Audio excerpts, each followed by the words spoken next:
get rid of the Vesper. He hates being taken out by the Vesper. Teep guy who loves his VMP. Yeah, we'll see how he's able to put that VMP to use. You know, we saw Scump kind of struggle a little bit trying to get forward at times. You really have to rely on those AR players to open up lanes for you as a sub player so you can play more aggressively. Rapid Fire is going to go. High Caliber is going to go.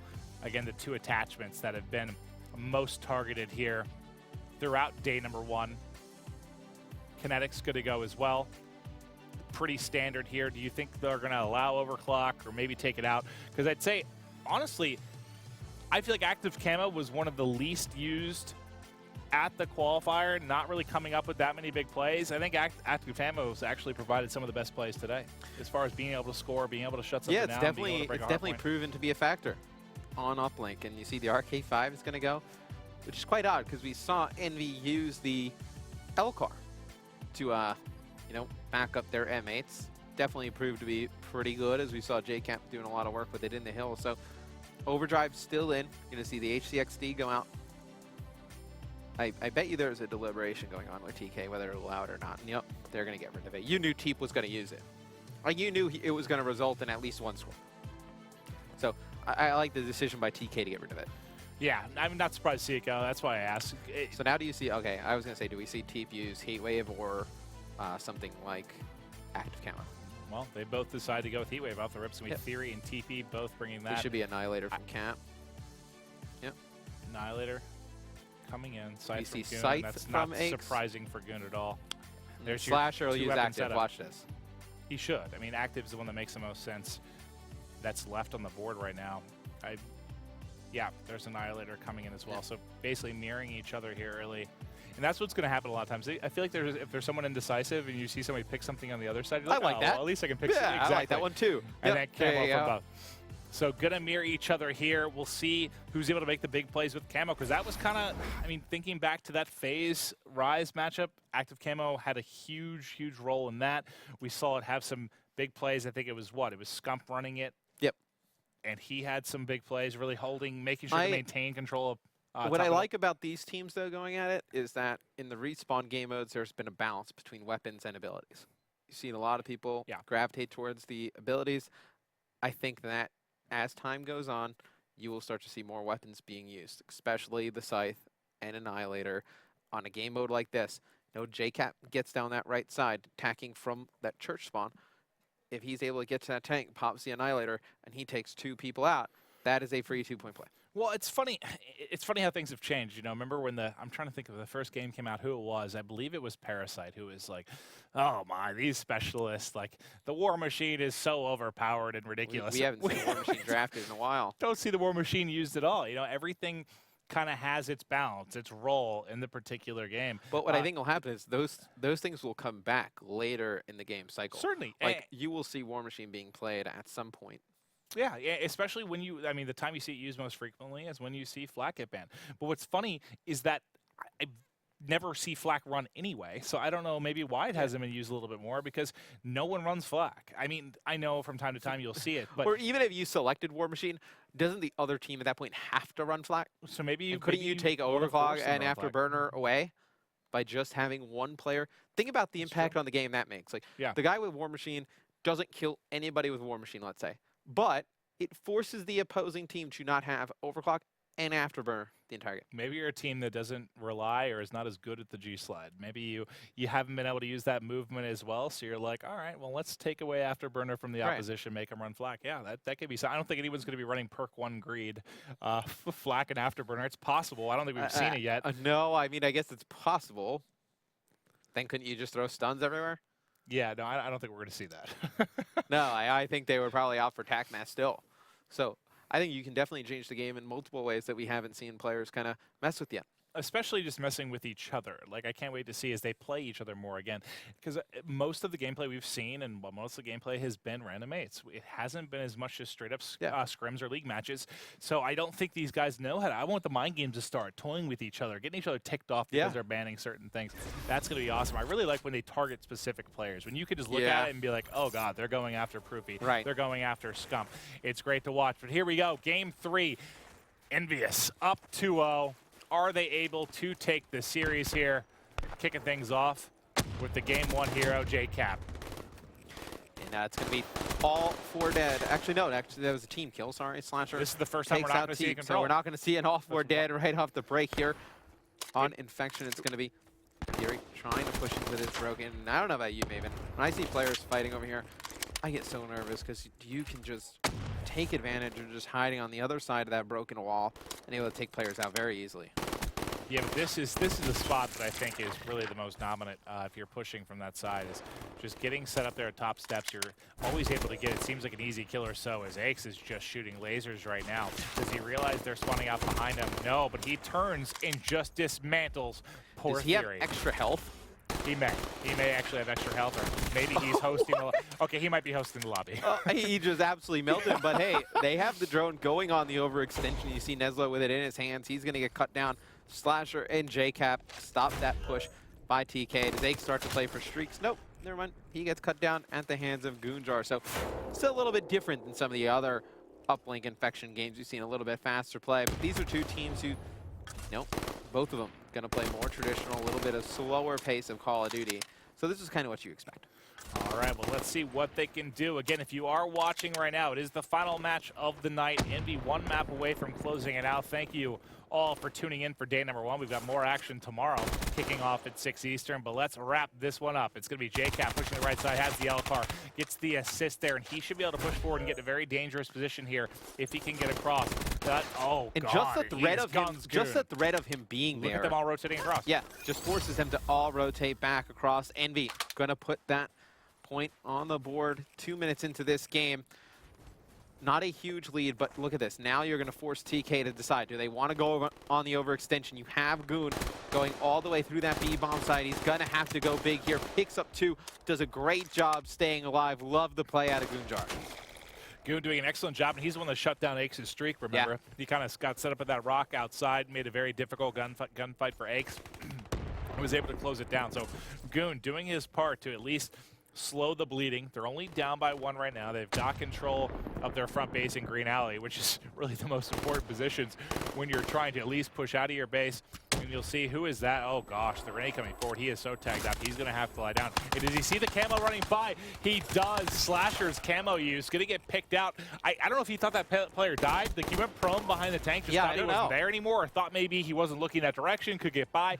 But unfortunately, very easy kill there coming in. That's going to be a waste there of that specialist. Still results in 1 point on the board for EnVy. So able to put a throw in. I believe that was who was that? Was that Teep for EnVy yet again, or was it Slasher? I couldn't tell, but it's going to be EnVy up. I think it was Teep. Slasher was the one that dropped with the camo, okay. So Slasher drops with the camo, Teep picks it up, but it's going to be Slasher trying to work back towards this mid-map. TK's done a nice job, right? After EnVy scores, they get control of mid-map again, but they just don't win the gunfights. I mean, you see Slasher, the guys on EnVy are just doing a good job baiting and switching, getting in towards that. Mid-map towards that statue. You see 2 kills go in TK's favor, so let's see if they can make anything out of it. Nice shots coming from top church. It's going to be Slasher. He sees the player grab it. You're going to see Barn being the dominant side. He's able to drop and find one to his left as well. He knows there's only 2 players left. They're going to be pushing through. Sharp has it. Can he get into church? He's got camo. He's going to have to somehow get by this character. Just do for a throw there. He's nice able to get one. I thought he was going to get shut down at the door and not even get a point in. So yeah, I thought he was going to meet that guy at the door. They were both going to go into the doorway at the same time, but ends up able to knock down that 1-point throw. Very reminiscent to what we saw in one of our last games. I believe it was the FaZe game. We saw make a 1-point throw from that same spot. So it's going to be something you're going to see often, using that cover of the church to get in there. Sharp laying down on drone spawn, trying to pick up some kills. He's taken out by Cap right away, and now you see EnVy going back on the offensive. Take a look at the scores. You got Aix double positive, Slasher 12 and 8, doing a nice job with those ARs, putting pressure on the TK base. And they're going to get forward. It's going to be Aix here with the drone. He's 12 and 6 on a 2 streak. Can he potentially get through a dunk? He's going to just toss through the 1-pointer, get pushed with the MR6 there of Goon. And Goon's been doing everything he can on the defensive side of things, but unfortunately coming up a bit short. But this is just the first side. Do they potentially have time to maybe get a 1-point toss through? No one's touching. They're going to have to make a play on the drone very quickly. Well, they had around it. I thought maybe let's try and get one forward. There was like 20 seconds left, 15 seconds left. They could have actually made a play for it, but they're going to feel all right with the 2-point lead. And, you know, this map, again, it seemed like pushing what pushing kind of towards Grandma's was like the preferred size. The side teams really had control of. We've seen it kind of back and forth, really, because if you can get control of Graveyard, you know, we've seen teams really go on big rallies like we saw with FaZe versus Rise. So I think it kind of, to a degree, depends just really on that break or on team preference. Yeah, I think both sides pretty equally balanced on this map. And see how the specialists come into play in the second half. I believe Cap still has Annihilator. And I believe Aches should be close, if not has a Scythe out. So see how that works. See Nezlo trying to push into that B bomb site with a pistol. He's going to get taken out. Now you're starting to see the guys of Envy working up, trying to get that mid-map control. Teep with a double kill. JCap picking up one. You're starting to see the push come in from Envy. This should be a score. You see the active camo come in from Slasher. That's how you make the camo work. And somehow bends his bullets around his teammate there, so Slasher's still alive. I don't understand how that happened whatsoever. So he gets 2. Slasher stays alive. He's 15. You know how I talked about the fact that it's going to be difficult to deal with the ARs? And you say the teamwork between these guys aren't good. Look at how much they're just dominating right now. I mean, this is ridiculous. 16 and 8, 16 and 9, this would be a nice shot. 11. Oh, wow. Fantastic shot right there from Slasher, and he's working close. He's so close to his Cerberus. 100 points off, not able to get it. That's a bit painful just because you get one of those bad boys out. It can really lock down the side of the map, lock down your base. You can do just about anything with one of those bad boys. Yeah, he 4 EMPs to kill it. It would have taken a while for it to get off the map. You're going to see TK have to try and make a play mid-map, maybe use some of their weapons and abilities. You see Nezlo picks up 2 with his Annihilator. Let's see if he still has it out. Might be able to make a play. Slasher's going to get stunned in the middle. So you see Goonjar with Scythe as well. So they're going to use 2 specialist weapons here, trying to make a push. Goon still picking up players for TK, leading the way for Sharp. Sharp with the drone in hand. Looks like he's going to be forced to go for a 1-point play. And he's going to bounce it and connect. Wow. But Goon still was on a rampage with his Scythe. And you see those weapons lead to caps, Maven. I think we're going to start to see more weapons. Well, we'll see as it develops over the next couple of months here, but that's nice movement by Slasher. Little dip, little dive, able to pick up that one. He needs a bit of help, but he is going to drop. Still 2 down for TK. The pressure coming in. It's going to be Aches getting in a strong position here to deal with the back of the base, but he's going to fall as well. Last one was TP. He's going to drop. They're probably going to toss this one out or decide to just push it forward middle. Well, let's see. Are they going to? Yeah, there goes the toss out. If you're Slasher, you save those streaks, right? I think you don't use them until you are in dire need of those streaks. No, I think you absolutely do. Maybe if you get to the point where there's only 60 seconds left on the clock, you just kind of clear the drone spawn a couple of times and the game's over. Right. I don't think you kind of use those offensively. I think you save those, wait until you absolutely need them, because right now, this could Nezlo be in a power position. This could potentially be points for TK. I'm going to watch Nezlo try to get switched over to the drone carrier when there's a potential toss coming forward, but a lot of this is going to rely on Nezlo, and he gets crushed by JCap. He doesn't even get a shot off right there. JCap having some of the strongest M8 play we've seen all day. Sharp lining up a 1-point play. No! Is that toss even possible? Not able to connect. I believe it is possible. Until it hit that evergreen twig and decided to fly off at a 90-degree angle to the right. Listen, I've never seen that toss. I'm going to say it is. If Sharp's going to try it, I would assume it's possible. Maybe he's making up. I've never seen that done. I've never seen it done either. I've never seen that throw done either. Maybe he was just trying it live. He's like, it's a tree. It's a giant drone. It'll go right through. No, it did not. Didn't work that way. And, I'm testing it out tonight when I get home. Envy has TK pinned in their base. I mean, you see just the 1-point throws coming in over and over. Slasher still has those streaks. 1:19 to go. Not looking good for TK here, Maeve. And Slasher's going to pick up even more. He's starting to really just go off. 25 and 12, a 5 streak. So we've now seen it's been somebody every game, right? It was first JCap going huge. Now you have Slasher having a monstrous game 3. I know that the game prior was pretty balanced, but we were talking about the respawns. There's just been somebody that's going to go huge. You never know who that guy necessarily is going to be on top teams, right? And give the guy some props. Teep with an SMG in his hand, 23 and 17. We've seen how much trouble these AR players have given SMG guys all day long. Teep doing an amazing job. Look at the use of the heat wave, going into the base, taking out players easily. Some great SMG play. You want to learn to be a better submachine gun player in and around the hills, got to be watching Teep. I mean, especially in a game like Black Ops 2 or a game like Black Ops 3 that are more AR heavy, you know, not something necessarily like Ghost, which is sub, or even Advanced Warfare.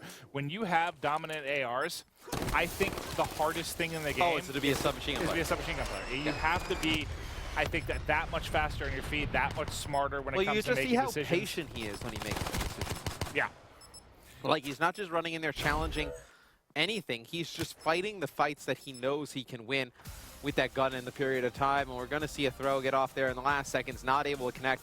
It is EnVy taking the series 3-0 versus TK to close out the night. Dominant performance from Team EnVyUs. Yeah, you expressed it right. Like, I feel like I usually am the guy that's real, like, hyped and screaming and casting, but that was so methodical.